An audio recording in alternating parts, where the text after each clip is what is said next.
Hi, y'all. So, unfortunately, I'm high right now. Whoopsie. I, it's not a bad thing to be high, but I kind of sabotaged myself and I want to talk about it because Pisces, good old Pisces me, just loves escapism. And even if you're not a Pisces or you don't really believe in astrology things, that's fine. We all tend to abuse substances when we're trying to get out of the knowing that we have. And what I mean by that is sometimes you know that you're tired and you just won't take a nap, or you won't do the things that you know energize you. So, like, either go energize or go take a nap. But what we do instead is we abuse a substance called dopamine in our own bodies, which is provoked by and induced by the attention that we give our screens and scrolling. We might even reach for cannabis, which is what I did today, and we might reach for any other number of substances. But it's all because we're trying to sabotage our way out of getting back to work. And I don't mean getting back to work in like the capitalist making money way. I mean it in like a there are things that you enjoy doing. And sometimes at the end of your capitalist going to work day, you're like, I don't have time for that. That's sabotage.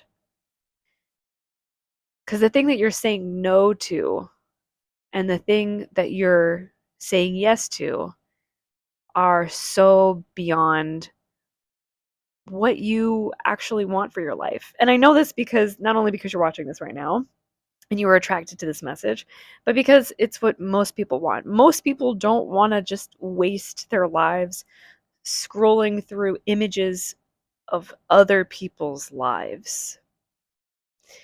Most people want to do the things that they enjoy in their own lives. And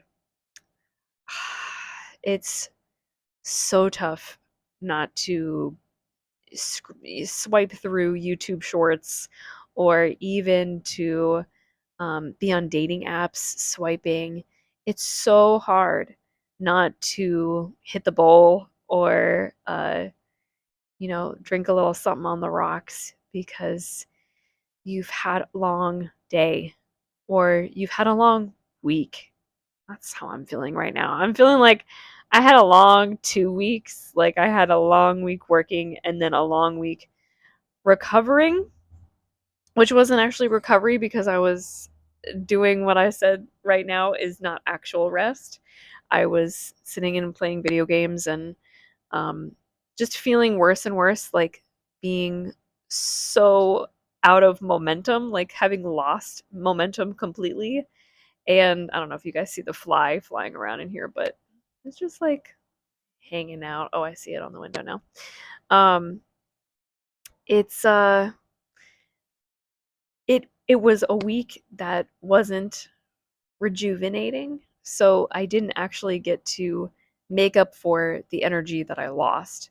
I just kept leaking energy for the second week when I was hoping I would be able to recover from that 1 week of stress. Now I've had 2 weeks of both stress and leaky energy, and I'm trying to recover by not leaving myself nothing to do, filling my schedule with things that I like doing and I want to do, and also like plotting my time for naps, plotting my time for true rest, not just a cannabis induced haze where I'm kind of scrolling, I'm kind of feeding myself and snacking, I'm kind of stretching or listening to music or coloring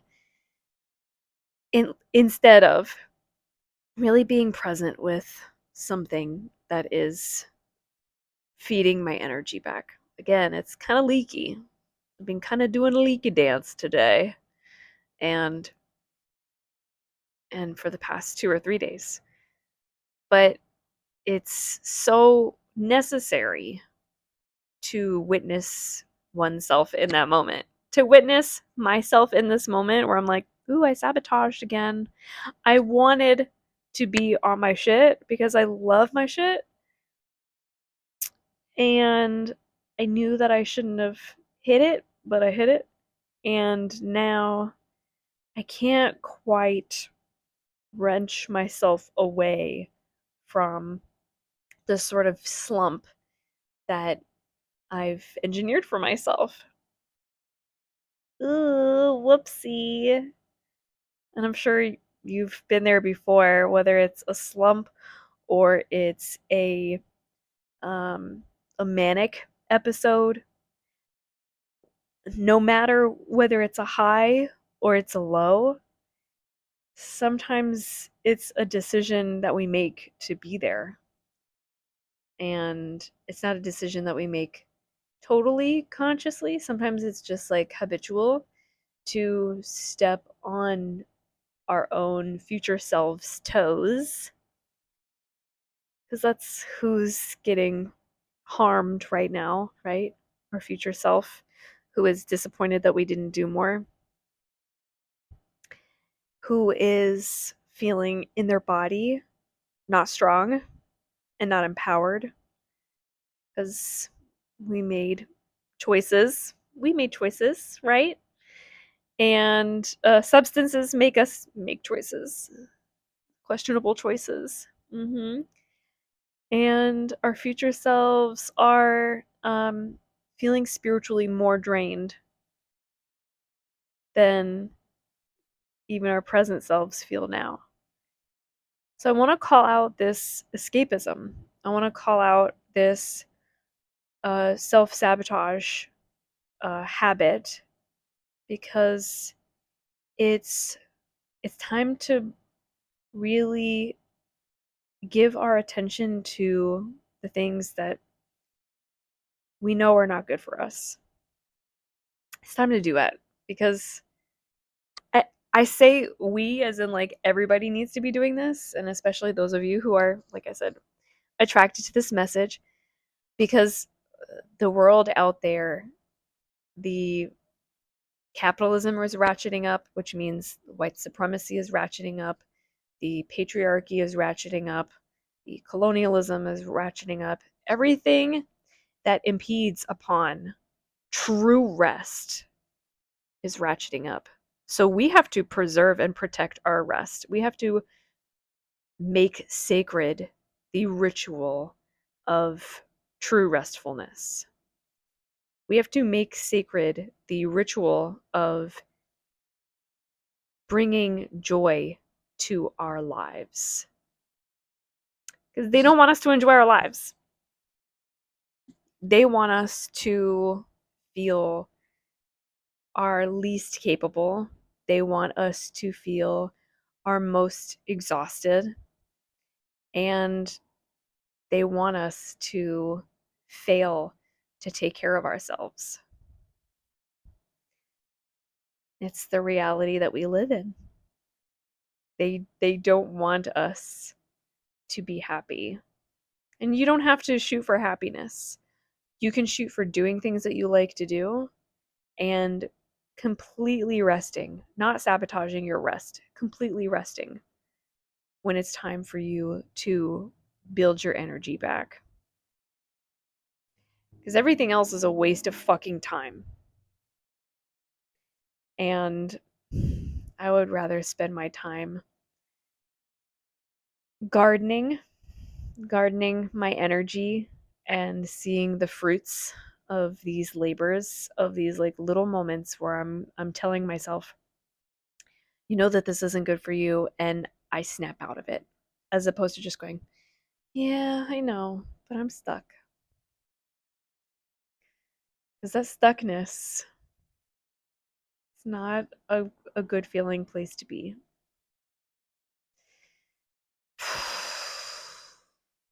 I wish everyone out there a happy unstuckness, a good luck getting unstuck. Because I'm here just feeling a little stuck, feeling a little self-sabotaged, and working through it through this video, connecting with y'all, but also in this moment where I'm recognizing that it was sabotage. I'm recognizing that I chose this. And I'm recognizing that there was a reason that I chose to be stuck in this rather than doing all the things that I plan to do, that I like to do, that I want to do. Why? I sabotaged the doing in lieu of procrastinating true rest, or by way of procrastinating true rest. There we go. And I think that's something that is very relatable. I know a lot of people who procrastinate true rest because there's that feeling of shame that comes over you. That's the thing that you want to escape from. That's the thing that you want to avoid the most is feeling ashamed, feeling like you're a bad person or a not good enough person in some way for choosing to scroll, choosing to video game, choosing the dopamine hit or the mind altering substance in lieu of soberly and clearly and courageously protecting what is sacred to you, your rest and your joy. Welcome to the pit. We all get stuck down here sometimes. And hey, you can't blame us because there's snacks. There's snacks down here in the pit, in this dark place where we feel guilty and ashamed of ourselves for knowing what we want in life sometimes and just choosing not to do it. For knowing how to get what we want sometimes and saying, that's too much to ask of me today. It's enough to ask you to scroll for 4 hours, but or to get high and play video games for 4 hours, but you couldn't do that one thing for 30 minutes today. You traded 4 hours of this. And I'm not saying all of this to make anybody else feel guilty. I'm just like talking, verbally processing my own feelings toward myself, y'all. The self deprecation and the disappointment is so real and so thick and dense in the pit. This is my pit that I fall into all the time, is the pit of guilt and shame of not doing the dishes enough, not feeding myself enough, not stretching enough, not resting enough, not working enough on V for Vibrant, not my other job. I give capitalism enough. I give enough to the patriarchy. I give enough. Even a little bit is too much. I give enough. I feel guilty for not doing the things that I really want to be doing. Because even if it's not something that I really want to be doing, as in like I don't want to do the dishes. We don't have a dishwasher. We don't have even a washer and dryer here. We have to go to the laundromat. We don't have machine ways of taking care of these small things that, like, when they started to become more and more convenient and they started to become more and more accessible to many people, the amount of time that we're expected to spend at work, you think you have all of these conveniences in your life to make your life easier and better, and so that you can have more leisure time and more time to spend with the family.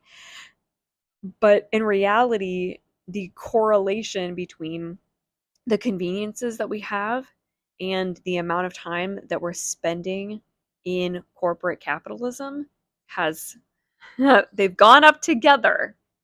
They've both taken the same flight of stairs at the same angle. So I'm over here, no washer dryer, no dishwasher. I have to do all these things by hand that have been made convenient to some people, to many people, not in this position that I'm in. And I don't want to fucking do it. I don't want to do it. I don't want to spend my time that way because my time outside of capitalism is precious. And I also really want to do it because I want to keep my apartment clean. I want to keep these roaches out of here. I live in Florida. Roaches abound, okay? All my Floridians, let people know in the comments. Roaches, okay? Tell them, don't come here. Roaches. Um, I want to please my partner. I want to take care of him. And he does the dishes all the damn time. This is just one example of one of the things that I feel guilty about just on a daily basis. And instead of feeling that feeling and having it propel me to do something that I do want to do, in comparison to reading webtoons or being high on the couch and binging another D&D show on Dropout, in lieu of that, I could be just spending a few minutes washing the dishes. And yet it's so much harder to say yes to the things that require the smallest amount of effort when this requires no effort at all. Not making this video, but the other things I'm talking about, like getting stoned and doing nothing. It requires no effort. You turn on the PlayStation. That's the effort. You pick what game you're playing. That's the effort. Everything else is the slightest bit of effort for a huge payoff. I always feel better when I have washed the dishes. I always feel better. I always feel good doing them. I don't love doing them, but I feel good doing them. It feels right to contribute. And also, I sabotage myself by farting away time on other things because it's easier, it's effortless. And so I fall into this pit on a regular basis, the pit of guilt and shame for not doing more of the things that I want to be doing that require the smallest bit of effort. So many of my other spoons are spent on other things that I have to do. I have to earn money. So I have to go out there into the world. I'm sure y'all can uh understand that getting home and changing your state of mind is probably the first thing that you want to do.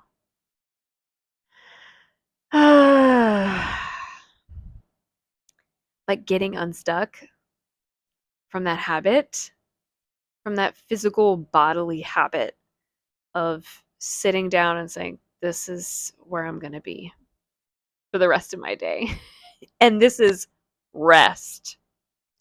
Getting out of that habit, getting out of that story that you tell yourself about what you're getting out of the time that you're spending, quote unquote, resting, right? Getting out of that belief that you have about yourself that tells you that you're already not doing enough. So why not just call this day a wash like you did the last 10 days and keep wasting some of your precious, precious time, precious energy, paying way too much attention to other people's lives and other people's creations rather than making your own and supporting your own life, supporting your own story by writing a little bit of it every day. Uh, it's just daunting, isn't it? to feel like you're the one who's in control of your life. Like who made me the grown up in this situation? Who made me the grown up? Why am I responsible for myself now? I didn't pick this. I didn't choose this. But there are some things that I do choose. There are some things that I do love that make my time being awake worthwhile. And when I don't have any of those things to do, I should just be asleep. I should just be fully asleep and not feel bad about it and not prolong the inevitable and procrastinate the true rest that I need to keep doing the things that are worth doing.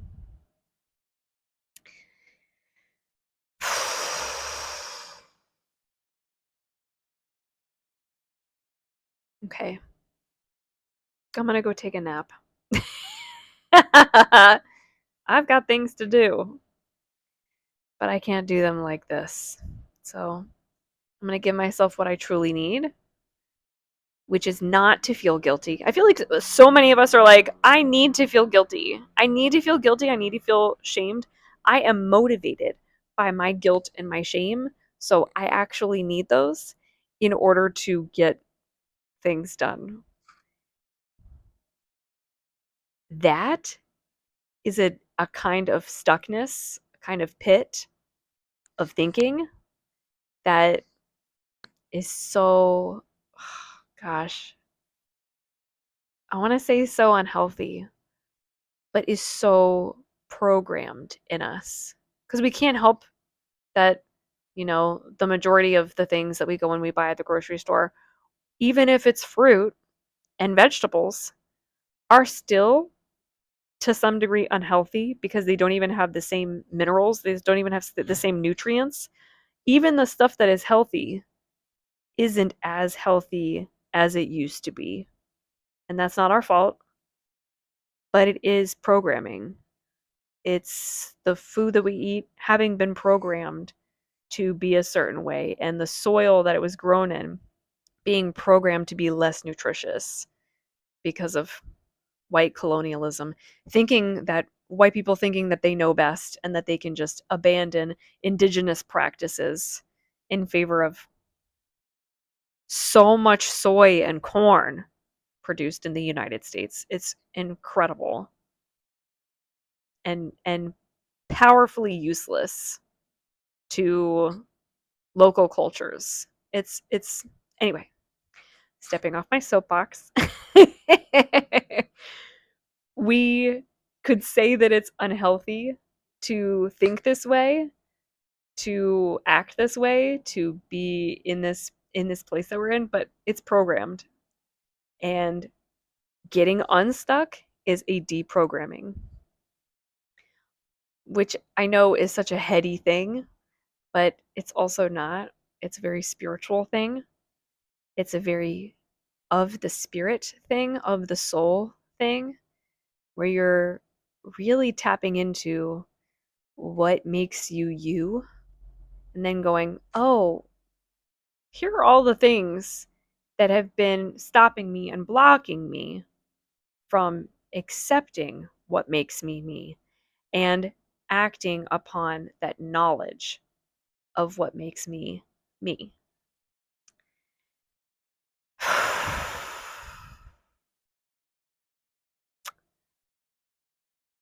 I'm going to go nap so that I can reprogram my soul and tell it, I'm so sorry. Please forgive me.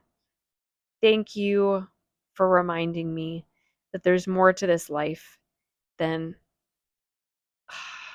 getting distracted on purpose so that I can have an excuse later to not have done the things that I really knew that I wanted to be doing. I love you, and I'm present now. I'm present with what you need. Which, if right now it's sleep, then let it be sleep. Let me know what y'all think about this, y'all. This is like a difficult topic because getting unstuck is a difficult thing to do. but also recognizing and acknowledging that you're stuck is a really tough thing to do too. Do you feel like you're stuck? What does your stuckness feel like in your body, in your mind? Like what happens to you when you get stuck in guilt and shame? Certain emotions where you're just like, "Ah, I know what I'm avoiding feeling." I want to hear about your experiences, y'all. Let me know. I love you. TTYL. Don't forget, you're deserving of all the love you desire.